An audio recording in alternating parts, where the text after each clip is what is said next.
এটাই রাজনীতির বাস্তবতা। এই বাস্তবতা আপনাকে বুঝতে হলে ভিডিওটি শেষ পর্যন্ত দেখতে হবে। রাজনীতি যখন নাটকে পরিণত হয়, ছাগল তখন হিরো বনে যায়, হিরো তখন আলম হয়ে যায়, আলমও কখনো কখনো হিরো বনে যায়।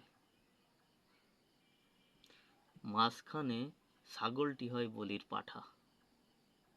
হে আল্লাহ, এসব দেখার আগে তুমি আমারে তুলে নাও, তা না হলে দড়ি পাঠাও, আমি বাইয়া বাইয়া উঠে যাই। এটাই রাজনীতির বাস্তবতা।